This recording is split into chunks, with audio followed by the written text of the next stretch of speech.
I have mentioned in another video that the Greco-Persian war was not like clear cut in terms of the sides that were fighting.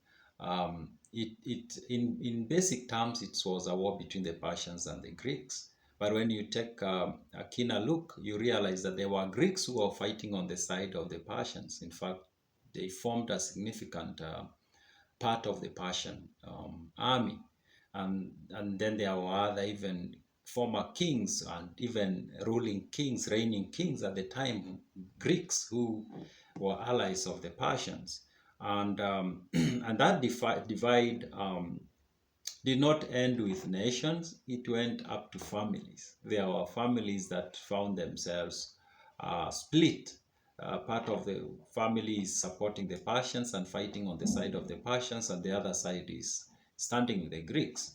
And Herodotus gives us one story about a particular family that ended up being split by the war. There's this king who he wasn't really Herodotus describes him as he was a chief, but he was a king.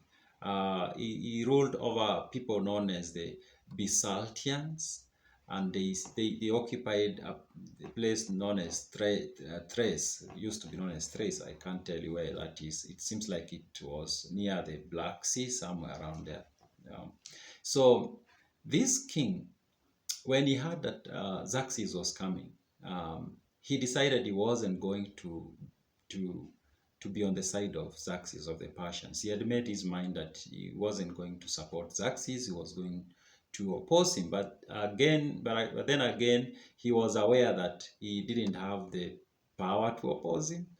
Xerxes was relatively very powerful in terms of the resources he had and the army and everything. So this king of the Bisaltians, chose to run away as Xerxes was coming. But then he had, I think, three sons. And he told the sons, I'm running away, but I'm warning you, don't join Xerxes. Don't join Xerxes. So, but the sons, when Xerxes arrived or was passing through their territory, the sons got excited, or they really describes it as like they were eager to experience the war. And they joined Xerxes, and they went with Xerxes and fought all the battles he fought with the Greeks. And then when Xerxes decided to retreat, they came with Xerxes, and all of them, Herodotus tells us, I think they were, how many sons? Three or six? I think there were six sons.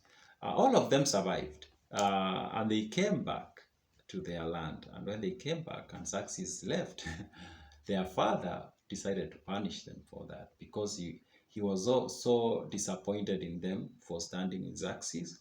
He decided to pluck out their eyes and make all of them blind. That's how disappointed he was. That's how much he disliked Xerxes, that he chose to punish his kids by making all of them blind because they decided to go and fight for Xerxes. So yeah.